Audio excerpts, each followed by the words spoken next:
Hello, my beautiful friends, and welcome back to another video. If you are new here, my name is Katie, and I have been dealing with a medium-sized handful of chronic illnesses for just shy of a decade. And along the way, I have been given, limited advice in terms of how to identify what my actual precursor symptoms look like and what data to use to inform how I pace throughout the day and just how I navigate myself throughout the day to ultimately prevent myself from entering a flare. Of course, this is not perfect. I am absolutely not a doctor, so this is not medical advice. This is just a system that I have built for myself over the years. My professional and my career background has a pretty big emphasis on data analysis, collection, and data collection and analysis. And so I just kind of tapped into that skill set, and I've been collecting some data. I identified what my baseline numbers are, and so I'm really excited to show you sort of what my process looks like. So without further ado, let's go ahead and get her done. The very first thing that I do every single morning before I get out of bed is, number one, I take a salt stick tab for an immediate boost of electrolytes and sodium and magnesium and potassium and all of the good things to sort of get my autonomic system in a place where it is ready to be upright. And so after I take that salt pill, I have to remain horizontal for about 5 to 10 minutes. And so during that time, what I do is I take a look at my health data. So I have an Apple Watch and primarily all Apple products. I just have always appreciated how well they integrate and how I can, mirror my screens and just do things really seamlessly. So one of my goals in 2026 is to learn a lot more about the functionality of my iPad and how I can use it. And so anyway, that has become part of my morning routine. And so just on my little dashboard situation here is my health data. And there are sort of 3 numbers that I pay attention to right when I wake up. Well, technically 4. And those are heart rate variability. I also look at the duration of time that I slept. That piece is a little bit less important than the amount of minutes that I get of deep sleep.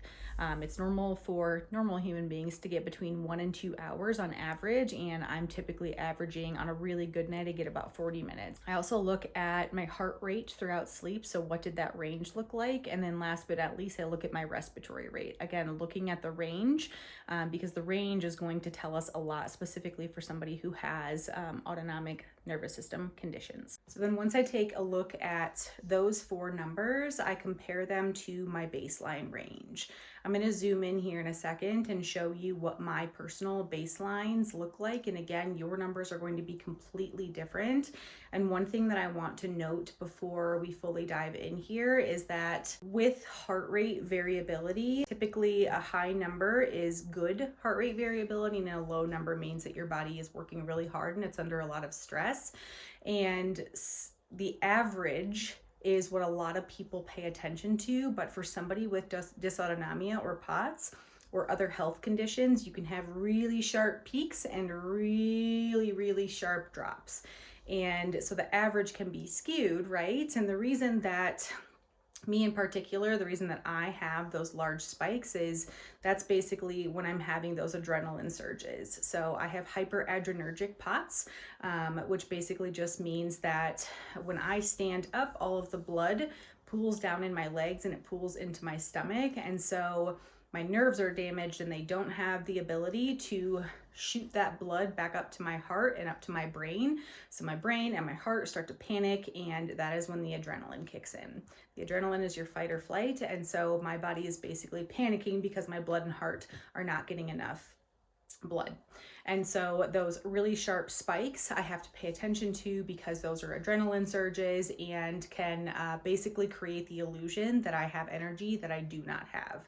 And so that has been life-changing for me to just know that when I'm feeling really energized, or I get energized out of nowhere and I'm like, oh my God, I need to clean the bathroom top to bottom, or let's clean out the fridge, it's time.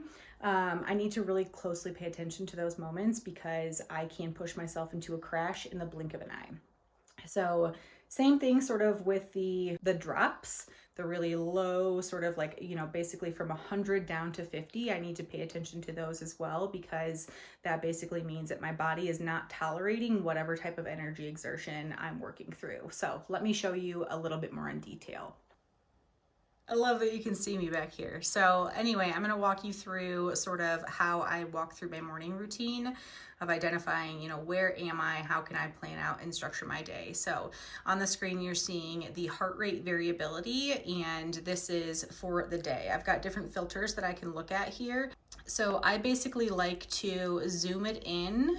So when I'm waking up in the morning, you can see these numbers are changing. Basically, what is the time range that I'm looking at? And so last night I fell asleep at about 8:30. So I'm gonna get as close to that as possible. And as you can see here, a 99 average is really good. That's a healthy person. But again, we've got a really high peak here. That one was at 159. That's sort of like out of the ballpark of what you can expect to get with your HRV.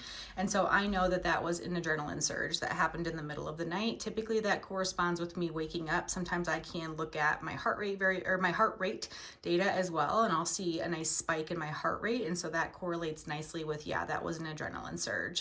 And so I woke up today I also woke up at 2 o'clock this morning. So again, another adrenaline surge. And I ended up waking up at about 6 o'clock. Obviously, it's not going to capture your heart rate variability just constantly. So I kind of have to work with what I've got. I will drop an app in here that I just recently downloaded, and that can give you a live version. You know, where am I at right in this moment? I've just been trialing the app, and that's the paid version, so I'm not sure if I'm gonna do that, but I'll drop the app anyway because it does allow you to get heart rate variability data. I don't know if it pairs with anything outside of an Apple Watch though. So anyway, you know, here's where I'm sort of at when I wake up. And last night we did my methotrexate injection, and so I do anticipate a lot more variability in my data throughout the night. And then also when I wake up in the morning, I'm going to have some false energy. This is sort of a pattern I picked up on when I do the methotrexate injections the night before. I tend to wake up just with a crazy amount of energy. It's bizarre. And so anyway, I have to be really careful with that. And so what I do is I load my salts in the morning, I get my electrolytes moving, I have a small snack. It is typically like a half a cup of white rice with a little bit of olive oil on it and salt. And then I'll also either have like one breakfast sausage or a piece of turkey bacon, something just to let my nervous system know that food and safety is coming. But it doesn't like sort of prompt your digestion, if that makes sense. It's not enough of a meal to get your digestion moving. It's just enough to stabilize my symptoms. And so because I have these drops basically every single day, if we go back, you know, you can see those sharp drops here, week before, sharp drop right when I wake up, and then I kind of just hang out in this like really low zone all day long. And so after looking through weekly data, monthly data, the 6-month data, and the year data, it has allowed me, and I can go back, you know, I've had this watch for several years, and I can go back and sort of see where my average was. I can drill back down and look at the day to day. But what's really interesting, this is when I tried to go back to work, so nice big plummet here. I went back on medical leave and got to see a nice big peak here, or, you know, a slow increasing trend here. And then I'm trying to find sort of my stabilization area. So I think that heart rate variability data is probably the most helpful data point that you can have. It does not matter if you have dysautonomia or POTS. It helps with everything. Now that I've looked at my day data, I'm gonna go back and I'm going to take a look at my sleep score. And then I click here, and this basically just gives me a breakdown of how much time I spent in each cycle. So as you can see, last night I got 28 minutes of deep sleep, which is very low. So that is going to help me determine whether or not I'm going to engage in physical activity for that day. From there, I take a look at my heart rate during my sleep. So I'm looking at the range here. So my breaths were 42 beats to 63 beats. Same thing for my respiratory rate. So we want it to be nice and low. We want to be taking just slow, long breaths throughout the night. We don't want to be taking 22 breaths per minute. That is like hyperventilation sort of state period. Obviously, I'm exaggerating on that, but we want this range closer to like a 15 to 17. All right, so now that I have taken a look at those 4 different data points, as a reminder, that's your heart rate variability, heart rate range throughout the time that you're sleeping, respiratory rate range throughout the time that you are sleeping, and duration of your sleep, particularly your REM cycle and your deep sleep cycle. So after I looked at those data points, I come over to what I call my daily autonomic decision tree. And so the first step in this process is to pick your zone. So the most important component of this is to not get too hung up by the numbers and to really listen to your body. And I think that's one of the things that I've enjoyed about this system, is that it allows me to do both, right? Because sometimes you overestimate how your body is feeling and you do a little bit too much, or vice versa. You rest a little bit too much and your body actually could have pushed a little bit more that day. And so it is certainly a balance of art and science. So pick your zone. A green zone for me is I am feeling really energized. My arms and my legs are feeling normal instead of feeling buzzy or like they can't support my weight. My head and my neck pressure is below a 3 out of 10. That is one of my first telltale signs of an incoming flare, is if I'm getting a lot of head and neck pressure. I just realized the screen went off. So anyway, you're seeing where the green zone is. So arms feeling normal, head and neck pressure below a 3 out of 10. Is my vision stable? Am I able to tolerate being upright? So typically, if I'm not going to be able to tolerate being upright, I can feel my heart rate shoot up really high. I can feel the room start to disappear a little bit. I get those like sort of whiteout symptoms. And so if that's present, if that is not present, then I know that I'm in the green zone. My hunger feels normal. So one of the things that I experience is like a false sense of hunger. It basically feels like my stomach is growling, but I'm actually not hungry because I just ate, or, you know, whatever the case might be. And so that's sort of an indication for me that I have overdone it a little bit. And so if my hunger feels normal, I'm getting those hunger cues. I'm not going too far past my window. Food is sounding appetizing versus disgusting. And then last but not least, my heart rate variability is 110 plus. So I showed you those like spikes and those dips. If I maintain something around the 110 level, then I know that I'm in the green zone. This has never happened to me, so just keep that in mind. And so then my corresponding plan from there is to just do like 1 to 2 upright tasks at a time. And it's really important for me to balance my upright time with my horizontal time. And so that is still going to be present in the green zone. That's just my overall general pacing sort of approach. And then between each tasks is when I do a horizontal reset. And the purpose of the horizontal reset is, again, if when I'm upright, my blood is primarily in my legs and in my stomach, and it's not getting to my heart and to my brain at the right rate. And so by laying horizontal, it allows for the blood to redistribute throughout my body and sort of stabilizes my symptoms for me. Moving on to the yellow zone, this is sort of what I call the stabilization zone, meaning that I'm starting to experience some like slight arm heaviness. My legs are starting to get a little bit weak. The neck pressure is starting to build. I think I shared with you guys that one of my precursors is like pain and like heaviness behind my eyes. Same thing. If I start to get that buildup in my neck and in the base of my skull, that is a yellow zone for me. I've got visual fatigue from the diplopia, if I'm getting blurriness or double vision or eye pain. I notice this when I'm looking at screens, or I'm trying to read or watch TV. That is when I can pick up on it the easiest. That fake hunger, internal shakiness that I was talking about, it sort of feels like internal vibration for me. It feels just like everything in my body is vibrating. So when I'm in the yellow zone, things that I need to do immediately is eat a carb, a protein, and a salt. This is not always perfect for me depending on how bad I'm feeling. Sometimes it's just a couple of crackers. Sometimes it's a squeeze of an applesauce. Sometimes it is one bite of hummus. Again, just anything in getting into my body to signal to my nervous system, you are safe, more food is coming. Relax. So then I'll also reduce my activity by 25 to 50%. So the goal is always for me to be horizontal when I'm in yellow, orange, or red. So whatever upright tasks I need to do, I cut those down by 50%, or I figure out how to do them while I'm horizontal.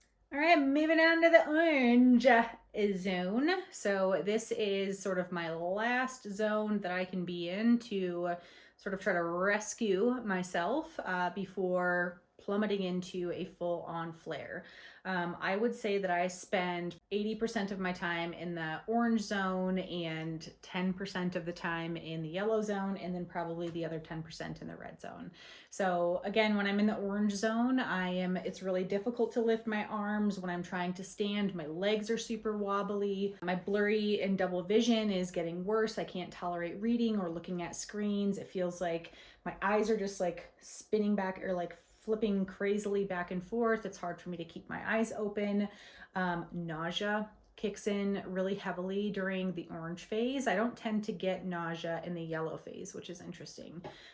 So that's a very clear indicator that I am definitely in the orange zone versus the yellow. I also have noticed that my feet start to throb when I'm upright, when I'm in the orange zone, and approximately 1 to 3 minutes later, after I notice the feet throbbing, it moves straight into my neck and into my head, and that is a moment where I need to act quickly. I need to get horizontal. In this zone, my heart rate variability is between 60 to 85, or we see that sharp drop like some of the examples that I showed you earlier. And so my rescue stack, all of these things have to happen sort of in sequential order, is lying flat. I try to get my feet and legs elevated, whether that's by propping a pillow under them or literally putting my legs up against the wall. I pop a salt tab. I make sure that my cup is filled with electrolytes. I basically drink electrolytes in my like regular water cup from the time that I wake up until about an hour before bed, and then I'll switch to regular water. And then I need a fast carb, so things that can digest really quickly but don't require a lot of physical energy. So think things like applesauce, like crackers, bananas. I do dried fruit. Just a couple of bites of those things, again, sending that signal to my nervous system, everything is okay. You focus on recirculating the blood, I've got you. Last but not least, in the orange zone, when I cannot get my feet and hands warm, that is also another indicator that I'm in the orange zone. So then once I get that fast carb in, if I have the ability to get some protein in, I will do that. And then that I get a heating pad on my feet is typically the best for me. My feet or my legs will sort of help me get rebalance with my heat across my body. And then in the orange zone, I'm making sure I got my eyes closed. I'm in a dark room. There's low stimulation so that I can fully focus on resting. Also, I think it's hilarious that I have this visual up for you and the screen just keeps going blank. So I'm sorry about that. But if you guys have any questions on something that you didn't see, let me know. Otherwise, I'll try to figure out how to like screenshot this and make it accessible for you guys. Okay, cool. Moving on. Okay, red zone, which is basically just I'm in full flare mode. There's nothing that I can do outside of focusing on recovery. We're no longer in prevention mode. We are in reaction mode. And I mentioned earlier that I spend probably 10% of my time here. And I would really like to reduce that to 0 if possible, or even like 5% would be great for me. When I'm in the red zone, I cannot tolerate being upright at all. Even sitting up in bed can cause some syncope or pre-syncope. And then I also have that severe head and neck pressure. And at this point, it has reached the top of my head. It almost just feels like I'm frozen from the neck up, and it's a constant like tension sort of feeling and just pressure and heaviness. And it feels like my brain's going to explode. It is a crystal clear symptom for me. And unfortunately, before I started to collect a lot of this data, I spent so much time with that head and neck pressure. That was the first indication that I had that I was not doing well. So this system has helped me a ton. So in the red zone, my heart rate variability is typically under 60, but when it's under 60, the symptoms are there. And so I'm paying much more attention to that than I am my heart rate variability. It's impossible to ignore red zone symptoms. My full recovery mode in this zone is horizontal. I'm going to be eating every 1.5 to 2 hours. And these are not full meals. These are probably like 5 to 10 bites. The other piece with hyperadrenergic POTS, because the blood pools in my stomach, If it is too big of a meal, too much of my blood is going to go and all of my energy is going to go to digesting that meal, which leaves me feeling faint. That's when I do have a lot of my syncope episodes. It can create some nausea. And so I've been trying to eat micro meals, like again, like 5 to 7 bites. And then I take a break for like 15 minutes and eat a few more bites. It's called like perfusion recovery. Again, not overloading my stomach and my system to be able to have to digest all of that. I am focusing on continuous fluids. I'm not chugging them. I'm sipping them every couple of seconds, sort of same idea. I don't want too much coming into my stomach at one point to pool all of my resources to an area that is not needed. I'm wearing compression from head to toe. And there is absolutely nothing that's occurring on these days outside of completely essential tasks. And those completely essential tasks do not include showering. It includes pulling things out of the freezer for dinner or picking something up. It includes brushing my teeth, using the restroom, filling up my water. That's it.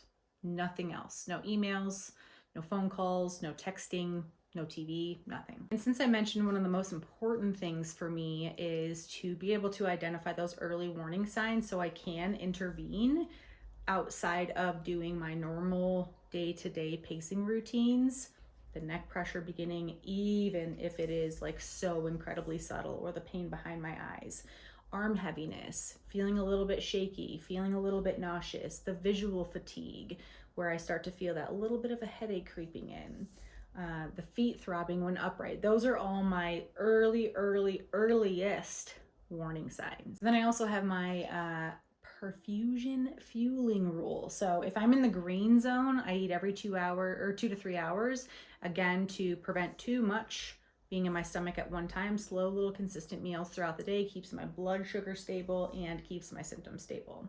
And then if I'm in yellow or orange, I'm eating every 1.5 to 2 hours. And as I mentioned, it's just those couple of bites. As I can tolerate, I add more. For me, food equals good blood circulation within my body. And so fueling my body with the right amounts, the right types of foods is going to be the biggest tool that I have, plus horizontal time to set me up for success. And because decisions are hard and getting up is hard when you are in the red zone or even in the yellow or orange, sometimes I like to keep a little bedside kit at all of the different stations in my house where I like to lay down.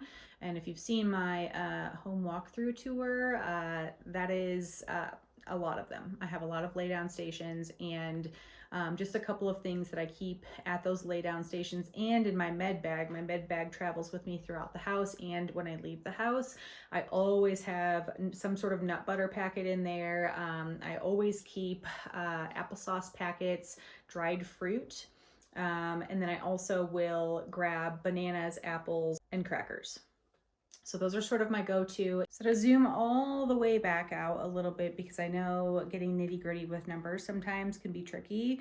And so as I was learning more about what heart rate variability means and what my ranges look like, I really just tried to focus on what are general patterns that I need to pay attention to. So I mentioned the huge spikes. If I'm anything over 100 in a spike, that basically just means I'm having an adrenaline surge, and I need to pay attention to how I feel and the energy that I'm exerting, because the energy that I'm exerting is likely borrowed energy, and we know do not borrow energy or worry from tomorrow. So really good indicator. And then same thing for those sharp drops. That also means, again, that my body is working really hard. And so that's an optimal time for me to be resting. And so what I do is I pay attention to, if I'm stable, if I'm seeing my HRV just sort of hang around the 45s or the 50s throughout the day, then I'm in a stable enough place where I can try to go do the laundry or do an upright task for a little bit. But again, if I start to feel those heart rate spikes, then I know that my body is not quite ready for that. And then if my HRV is starting to trend down, I am immediately going to interact as if I'm in the yellow zone, because again, my body is starting to work harder than it was previously. And so I'm just trying to be super cautious about that. And then if my heart rate variability is crashing, so if it goes from like 100 down to an 18, I am immediately in the red zone. So I'm gonna engage my flare care protocol. I think it's pretty easy to tell that my obvious primary goal in evaluating my own personal data is to have better days and to also understand my body in a way that helps me to intervene before I just completely crash.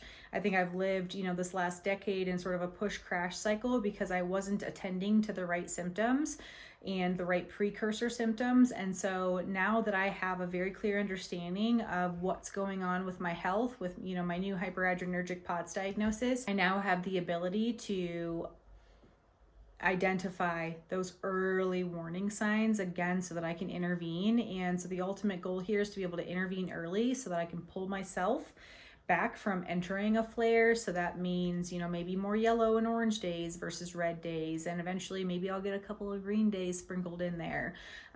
So again, not a doctor. This is all based upon Apple Watch heart rate variability and other, data that I shared earlier.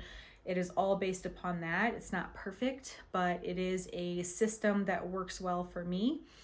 I hope this was helpful. It is a very high level sort of overview. So if you guys want me to do a full day in the life and sort of watch how I interact and engage with the data when it is live, particularly on those days where I'm doing great and then all of a sudden I just find myself in a crash, because that does happen. I'm not perfect. The system's not perfect. I'm still learning. So if this was helpful, please let me know. And if there are any other versions of this or areas that you want me to double click a little bit more on, just let me know. Drop that in the commentos. Okay, guys, have a wonderful weekend. I cannot wait to see you guys next week. And I love ya.